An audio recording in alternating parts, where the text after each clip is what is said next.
You know everybody thought I was going to jail, right? Yeah. Never. Hit him with the blicky and the flicky, then I'm snitchy. Hit him with the blicky and the flicky, then I'm stitchy. Yeah, blicky and the flicky and I'm stitchy. Blicky and the flicky, then I'm stitchy. Yeah. 6ix9ine.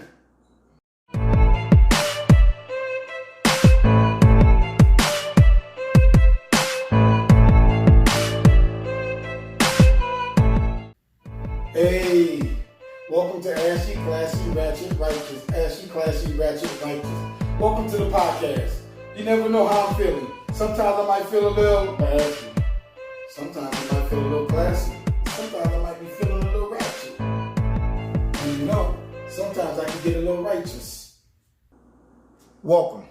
Welcome to another episode of Ashy Classy Ratchet Righteous. Ashy Classy Ratchet Righteous. And this is the Snitch 9 episode. So let's talk about who's snitching. Or let's talk about who ain't snitching. I guess it really don't matter. Do we really care about snitches? I don't know. I guess it gives us something to talk about, right? Nah, but real talk. Look, everybody been talking about this whole 6ix9ine situation, right? Tekashi 6ix9ine, right?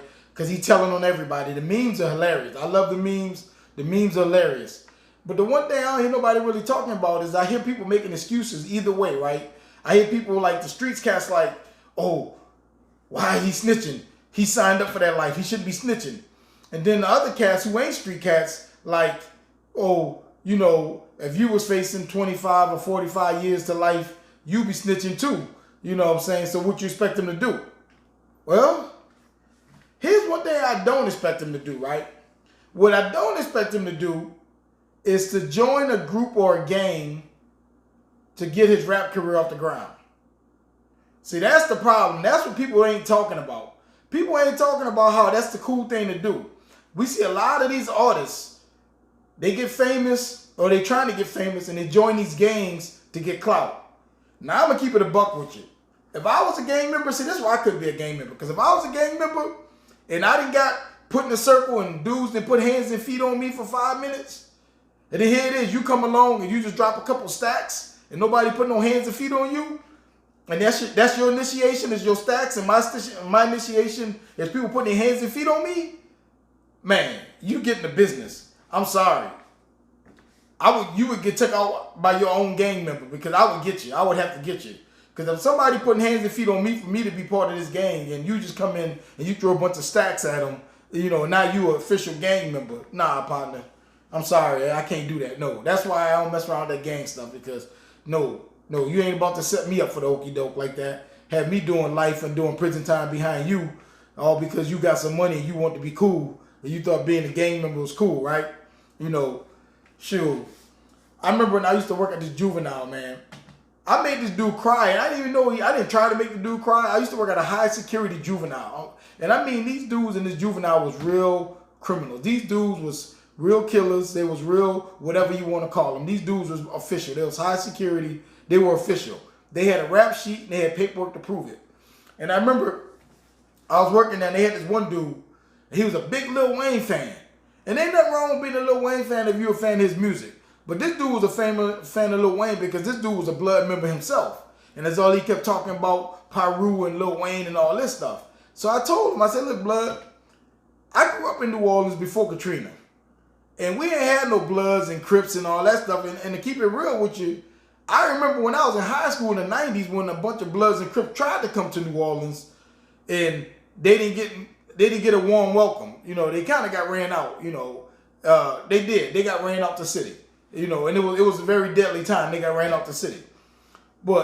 And I told dude that, and I told him, I said, go back and look at a Hot Boy video from when Lil Wayne them first started. You see them dudes had all kind of soldier rags they was wearing in the video. You know what I mean? And you didn't hear them talk about no Bloods and all that kind of stuff. So that was something that happened once he got famous, right? And so dude, I didn't realize this. So dude who didn't like what I said went in his room and was crying. And it was so crazy because this dude was a bona fide gangster. And this is why I was talking to dude the way I was, because dude was bona fide. I'm sitting there looking at dude's paperwork. You know what I'm saying? Dude got paperwork that proves what he did. You know what I'm saying? Dude was official with his. And I'm telling him, I said, look, and I told him, I said, look, dude, you was official in the streets. I got your paperwork to prove it. I got to go to court with you next week, so I know you official, right? I just sit there in the court and listen to the judge talk about your charges. You was real. But I said, Lil Wayne and them cats ain't real. So, and I don't want to make this about Lil Wayne because it's more than just him. There's Lil Wayne, Chris Brown, Soulja Boy. There's a whole bunch of them cats out here who become gang members once they become famous. You know what I mean? And Tekashi, who's the newest clown, or I'm sorry, newest gangster, you know, and now look at him.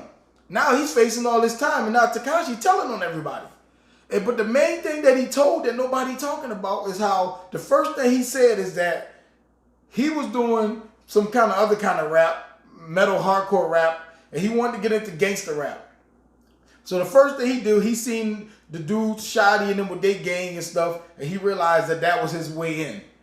To get close with them, that was going to help his career. And look where it got him.